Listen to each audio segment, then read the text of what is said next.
Bangladesh political crisis.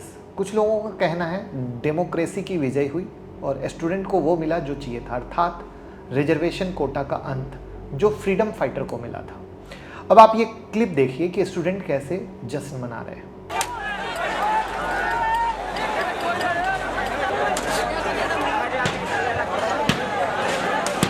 জীবনের নিরাপত্তা রাষ্ট্রীয় সম্পদ।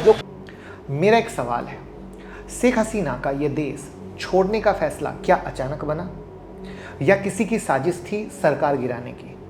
और क्या सच में डेमोक्रेटिक रिवॉल्यूशन शुरू हो गया बांग्लादेश में या ये एक भ्रम है? क्या ऐसे हंगामा करने वाले सच में स्टूडेंट ही थे? तो पहले इस हेडलाइन को पढ़ लीजिए। तो आइए जानते हैं पूरा सच।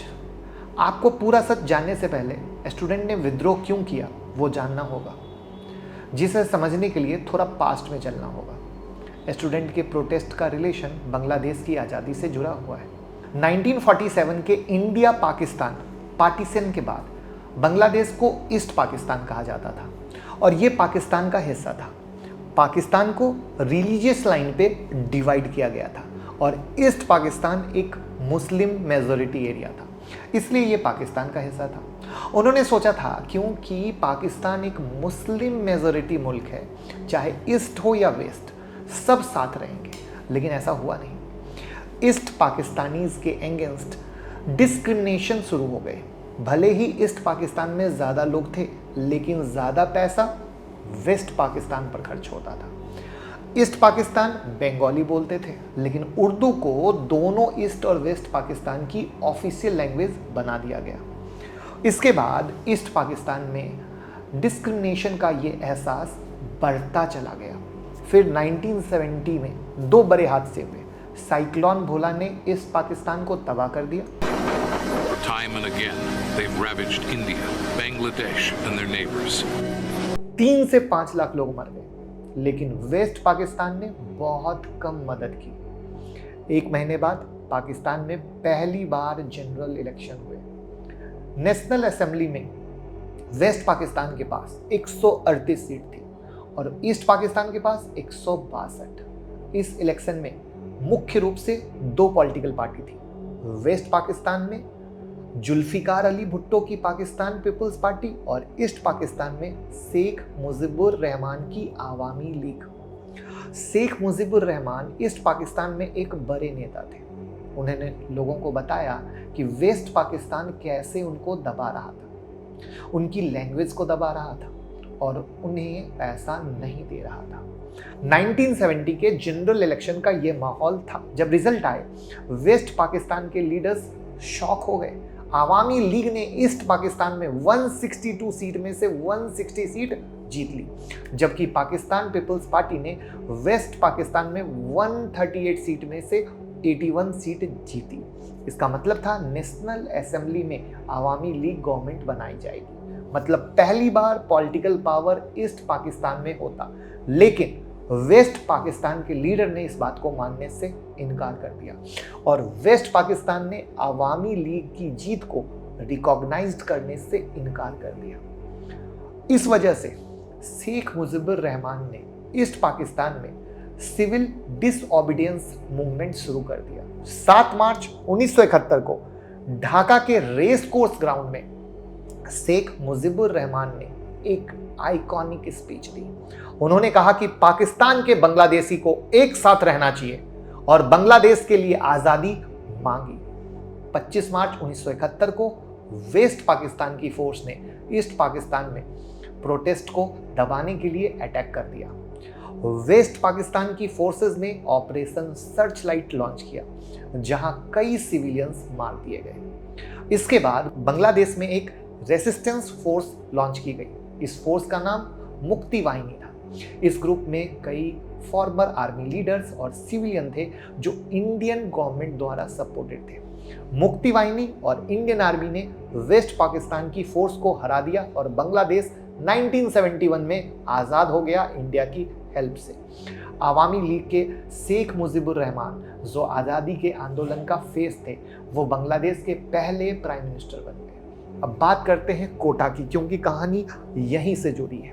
जब पाकिस्तान को आज़ादी मिली, शेख मुजीबुर रहमान ने एक वादा किया था कि जिन्होंने बांग्लादेश को आज़ादी दिलाई और उन महिलाओं जिन्होंने वेस्ट पाकिस्तान आर्मी के टॉर्चर को सहा, उनको सिविल सर्विस में स्पेशल कोटा दिया जाएगा। इनिशियल कोटा सिस्टम में 30% जॉब्स फ्रीडम फाइटर के लिए रिजर्व थे।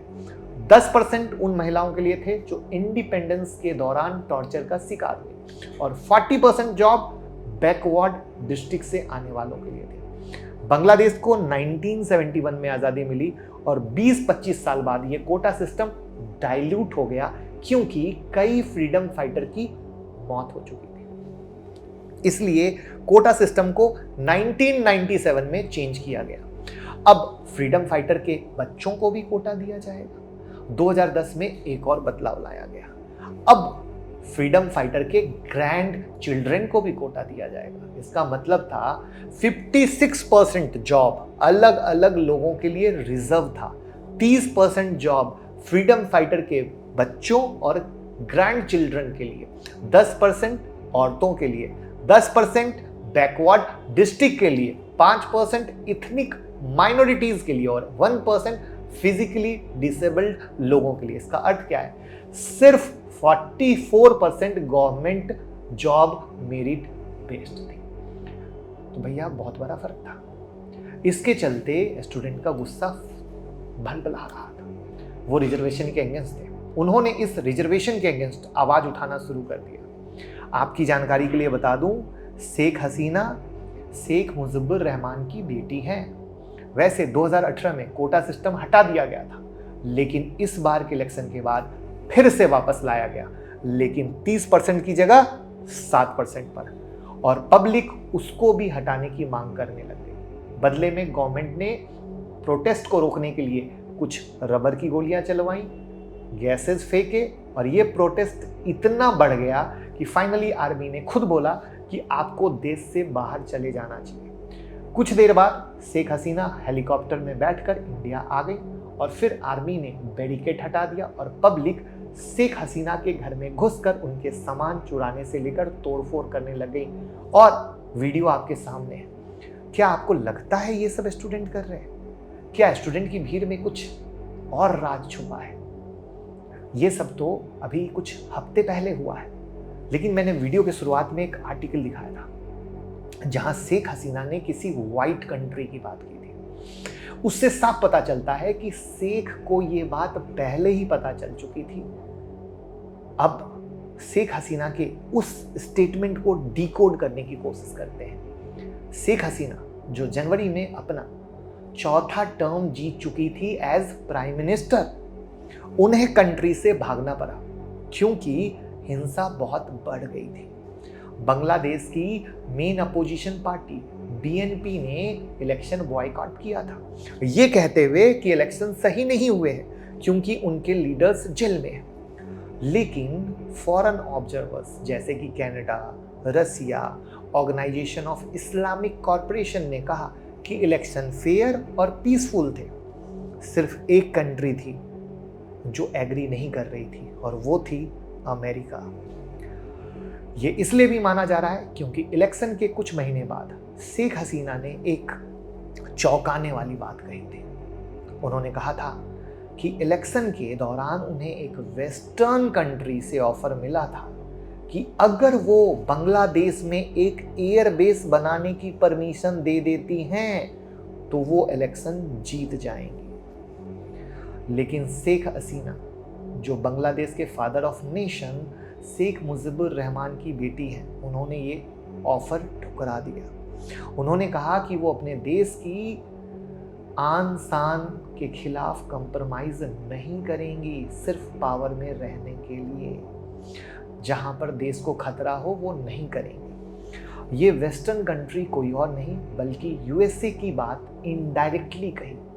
शायद उनके इस डिसीजन ने ही करंट क्राइसिस को अंजाम दिया, ऐसा माना जा रहा है। क्योंकि शेख हसीना ने यह हिंट दिया था कि उन्हें पता था कि उनका ये फैसला उन्हें और भी ज़्यादा मुश्किलों में डाल सकता है। उन्होंने ये भी बताया कि ये वेस्टर्न कंट्री सिर्फ बांग्लादेश में ही नहीं है बल्कि और भी कई कंट्री में ऐसे एयरबेस बनाने की कोशिश कर रही है। उनका ये रिफ्यूजल शायद यूएसए के अगेंस्ट था, स्पेशली ईस्ट टाइमर के एग्जाम्पल के बाद, जहां यूएस ने एक रीजन को स्प्लिट करके एक क्रिश्चियन मेजॉरिटी कंट्री बनाई थी। शेख हसीना का यूएस के साथ रिलेशनशिप काफी टेंस रहता है।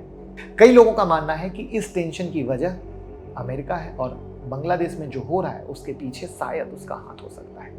यूएस ने कंटिन्यूसली बांग्लादेश में फ्री और फेयर इलेक्शन की डिमांड की है और शेख हसीना के कुछ अलायंस जैसे कि फॉर्मर आर्मी चीफ पर सैंक्शन भी लगा दिए।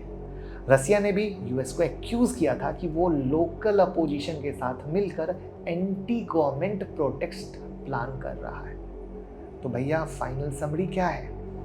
कुछ लोग शेख हसीना को डिक्टेटर बोल रहे हैं, लेकिन अगर ये यूएसए वाली बात सच है, क्योंकि सच है नहीं है वो हम नहीं जानते ना हम फैसला कर सकते हैं, जो मीडिया है जस्ट उसके बारे में एक व्यू शेयर कर सकते हैं, तो वहां पर गलत कौन है?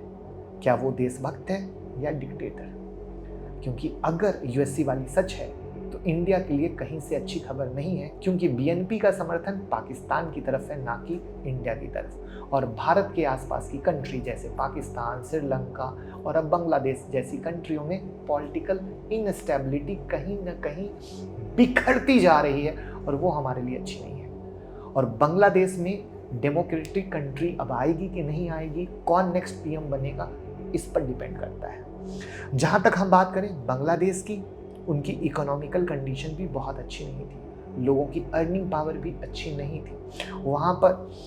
उसके कारण भी जो लोगों का गुस्सा फूटता है ना, वो ऐसे ही नहीं फूटता है। जब लोगों की अर्निंग ही नहीं रहेगी तो कोई बहाना, जिसको कहते हैं ना कैटलिस्ट, चाहे वो किसी भी एंगल से आए, तो वो कैटलिस्ट भी जब मिल के फूटता है ना तो इसी तरीके से अंजाम निकल के आता है। खैर जो भी हो, हमने एक बेबाक राय आपके साथ रखी है। आपका क्या नज़रिया है बताइए, और अच्छी लगी हो वीडियो शेयर करना मत भूलिएगा। Thank you so much.